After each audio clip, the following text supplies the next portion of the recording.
குருவே போற்றி ஒளியும் ஒலியும் எனக்குள் காட்டி உணர்த்திய குருவே போற்றி. ரொம்ப சந்தோஷம். இவர் இந்த அம்மா இவர் விஓவாக இருக்கிறார், திருவள்ளூர் விஓவாக இருக்கார். இந்த அம்மா மனைவியாக இருக்கிறாங்க. இவங்க 2 பேர் தான் எனக்கு அடுத்தபடியாக ஆசிரமத்தை மெயின்டைன் பண்ண போகிற குருமார்கள். லேடிஸுக்கெல்லாம் அந்தமாக உபதேசம் கொடுக்குறாங்க, ஜென்ஸுக்கெல்லாம் இவர் உபதேசம் கொடுக்குறாங்க. ஐயாவுடைய சீடர்களுக்கும் பக்தர்களுக்கும்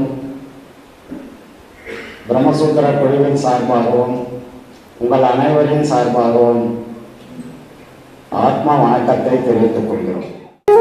ஆத்மா வணக்கம் சாமி. என் பேர் பார்த்திபன். நான் ஒரு மருத்துவர். ஐயாவை நான் சந்தித்தது 1/3/2018. ஸோ நான் ஐயாவை சந்தித்த முதல் நாள் அதுதான். அன்றைக்கே ஐயாவிடம் நான் உபதேசம் வாங்கிட்டேன். இப்போ எங்களுடைய இந்த ஆன்மீக இந்த பயண வாழ்க்கை ரொம்ப அற்புதமாக இருக்குது. இதுக்கப்புறம் மனம் ரொம்ப ரொம்ப சந்தோஷமாக இருக்குது. எதுலேயும் கண்டு மனம் கலங்கிறதில்லை. ஸோ இப்போ எங்கள் சீடர்கள் எங்களுடைய அனுபவத்துக்கு ஏற்ற மாதிரி ஐயாவிடம் கேள்வி கேட்பதற்காக இன்றைக்கி இந்த ஒரு கேள்வி பதில் ஐயாவுக்கு நாங்கள் இது பண்ணியிருக்கிறோம் நாங்கள். ஸோ ஆகையால் இன்றைக்கி இன்னும் நாங்கள் கேள்வி பதில் ஆரம்பிக்கிறோம். ஐயா அவங்க ஒவ்வொரு குடும்பத்தில் ஒவ்வொரு விதமாக வாழறாங்க. சில பேர் பொண்டாட்டிக்கு கட்டுப்பட்டு வாழறவங்க உண்டு, சில பேர் பொண்டாட்டியை அடிமைப்படுத்தி வாழறவங்க உண்டு, சில பேர் தாய் தப்பனுக்கு அடிமையாக இருக்கிறது உண்டு, சில பேர் தாய் தப்பனை அடிமையாக்குறது உண்டு, சில பேர் பணத்துக்கு அடிமையாகிறது உண்டு, சில பேர் பணமே கதின்னு வாழறது உண்டு. இந்த மாதிரி வாழறவங்களுக்கு இந்த ஆன்மீகம் வராது, வரத்துக்கு வாய்ப்பு கிடையாது. சொல்லிக்கலாம், நான் குரு கிட்ட போகிறேன், நான் இவ்வளோ நாள் ஆச்சு உபதேசம் வாங்கி அப்படின்னு சொல்லாம தவிர, உபதேசம் வாங்கி நீ என்ன அடைஞ்சன்னா ஒன்றுமே இல்லை, ஜீரோவாக தான் இருக்குது. இதுக்கு காரணம் என்னன்னா மனம் நிற்கல, ஆசைன்ற இது. அதனால தான் சொன்னோம், அருமீன் அருமீன் ஆசை அருமீன் ஈசனுடன் இருப்பினும் ஆசை அருமீன். ஆசை விட விட ஆசை படப்பட ஆய்ந்து வரும் துன்பங்கள், ஆசை விட விட ஆனந்தமாமே. அப்போ மனுஷனுடைய ஆசைனா நான் இதை செய்வேன் அதை செய்வேன், இதை சாதிப்பேன் அதை சாதிப்பேன் அப்படின்னு செய்யும் போது அவன் தெய்வீகத்தை விட்டுறான். தான் தெய்வீகத்தை விட்டது மட்டும் இல்லை, அவனையே அவன் மறந்துடுறான். அவன்கிட்ட இருக்கிறான்ன்றது அவனுக்கு தெரியல. அப்போ இந்த ஆன்மீகவாதி ஆன்மீகவாதின்னு சொல்லிக்கிறது பெரிய விஷயம் கிடையாது. யார் ஒன்னாலும் சொல்லி போடலாம். ஒரு நாள் வருஷத்துல ஒரு நாள் கோயிலுக்கு போறவங்க கூட ஆன்மீகவாதின்றோம், அன்னாடம் கோயிலுக்கு போறவனா ஆன்மீகவாதின்றோம். ஆனா உண்மையான ஆன்மீகவாதி என்ன இல்லை, பக்தன் சொல்லிக்கலாம். ஆன்மீகம்ன்றது அப்படி இல்லை. தன்னை யார் ஒருத்தன் ஆராய முடியுதோ, ஆராய வழி தெரிஞ்சுக்கணும், அதிலேயே அவன் ஆராய்ஞ்சிக்கணுக்கிறானோ அவன் தான் ஆன்மீகவாதி.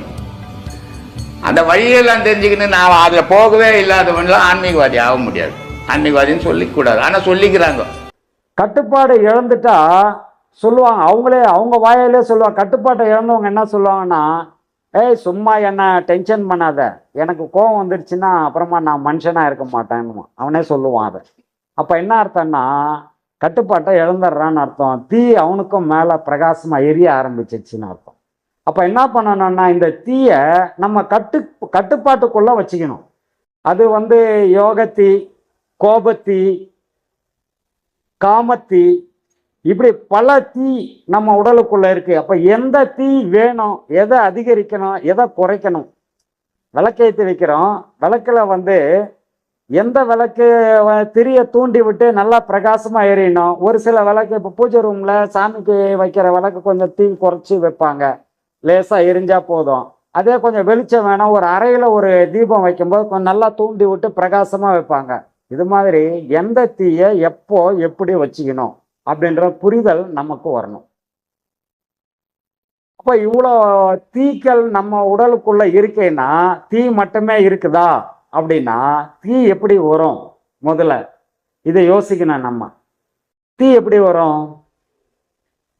இப்போ ஒரு மலை இருக்கு, மலையில் கல் உடைக்கிறாங்கன்னு சொன்னால் சும்மா போய் சம்மட்டி எத்தனை போய் அடித்து கல் உடைச்சி பெரிய பெரிய பாறாங்கல்லாம் எடுக்க முடியாது. அப்போ என்ன பண்ணுவாங்கன்னா ஒரு ஹோல்ஸ் மாதிரி போட்டு அதுக்குள்ளே பட்டாசு பெரிய பாம் எத்தனை போய் செட் பண்ணி வெடிப்பாங்க. அப்படி வெடிக்கும்போது சத்தம், இந்த சத்தம் என்ன பண்ணோன்னா செதறி உடைச்சி மலையே உடைச்சி வெளியேற்றுறோம். அவ்வளோ பெரிய ஆற்றல் அந்த சத்தத்துக்கு. அப்போ இதுக்கு மூலம் என்ன அப்படின்னா தீ. புரியுதா? அப்போ அந்த தீன்றது தான் மூலம். அப்போ தீ எதுவாக இருக்குது அப்படின்னா அம்பாள் தீயா இருக்காங்க. அம்பாள் தான் இந்த உலகத்தை ரட்சிக்கக்கூடிய தீயா இருக்கிறாங்க. இந்த தீ நமக்குள்ளவும் இருக்கு. அதனால தான் அண்டத்தில் உள்ளது பிண்டத்தில் உள்ளதுன்னா. அப்போ நமக்குள்ள இருக்கிற தீ அதை எப்படி நம்ம பயன்படுத்திக்கிறதுன்னு சொல்றதுக்காகவும், அதை நல்லா பிரகாசமா தூண்டி விட வேண்டிய இடத்துல தூண்டணும், கொஞ்சம் குளிர் வைக்க வேண்டிய இடத்துல குளிர் வைக்கணும். இதுக்கெல்லாம் தான் இந்த பயிற்சியும் பாடமும் இங்க கொடுத்துக்கிட்டு இருக்கிறோம். இப்போ அந்த வகையில இந்த தீ எங்கெல்லாம் இருக்கு அப்படின்னா, முதல்ல நம்ம வயிற்றுக்குள்ள இருக்கு தீ. உதராக்கினின்னு பேரு அதுக்கு. வயிற்றுக்குள்ள இருக்கிற தீக்கு பேரு உதராக்கினி. இதை நீங்க அனுபவிக்கணும்.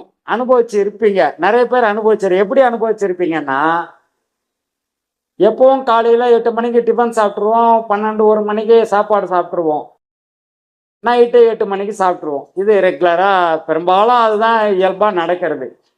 சில நேரங்களில் எங்கேயோ வெளியில போறோம், ஏதோ ஒரு வேலையா போறோம், ஹோட்டல் இல்லை, எதுவும் இல்லை, சாப்பிட முடியல, காலையில டிஃபன் சாப்பிட முடியல, இல்லை சாப்பிடல, சரி மதியமாவது சாப்பிட்டுக்கலாம், வேலை முடிக்கலான்னு பார்க்குறோம், வேலை முடியல, ஹோட்டல் இல்லை, சாப்பிட முடியாம மதியம் 12 மணிக்கெல்லாம் அப்போ அந்த தீ வந்து கொழுந்து விட்டு எரிய ஆரம்பிக்கும் வயிற்றுக்குள்ள. அந்த அனுபவம் யாருக்கெல்லாம் இருக்கா? கண்டிப்பா இருக்கணும். ஏன்னா அப்போ அந்த தீ என்ன செய்யும்னா வேலை செய்ய ஆரம்பிச்சிடும், எரிய ஆரம்பிச்சிடும். ஐயோ என்னடா பசிக்குது. இதுக்கு பேரு பசித்தீ.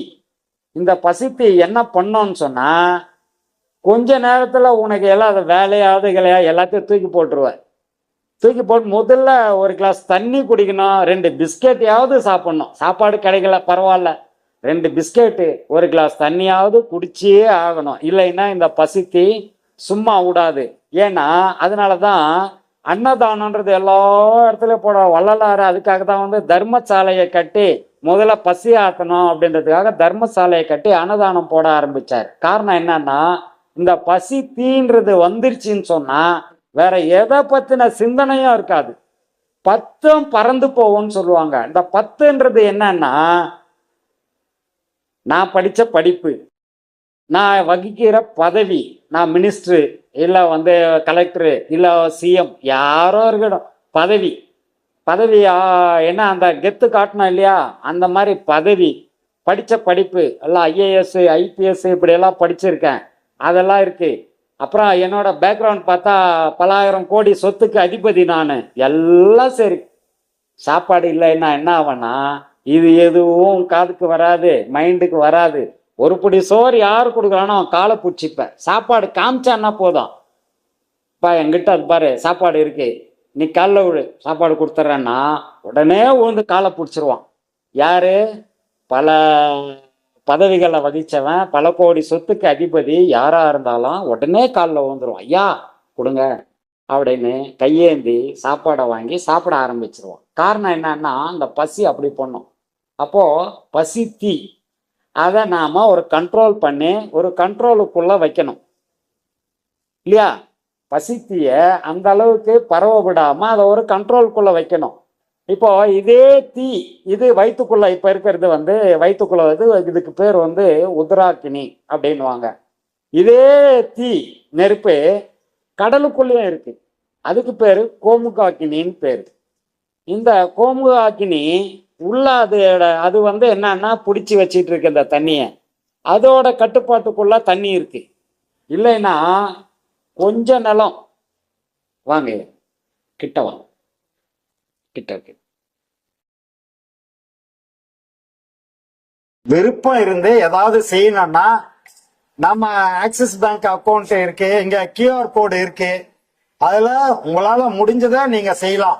அன்பே சிவம் மனமே குரு என்றுணர்த்திய குருவே போற்றி. சத்தும் சித்தும் எதுவென்று உணர்த்திய குருவே போற்றி. எனக்குள் இறைவனை உணர வைத்த குருவே போற்றி. நித்திய ஆனந்தமான நித்யானந்த குருவே போற்றி. குரு பிரம்மஸ்ரீ நித்யானந்தரே போற்றி போற்றி. ஆகாமியத்தை உணர வைத்த குருவே போற்றி. இன்ப துன்பம் நாட்டம் எதுவென்று உணர்த்திய குருவே போற்றி. ஈசனை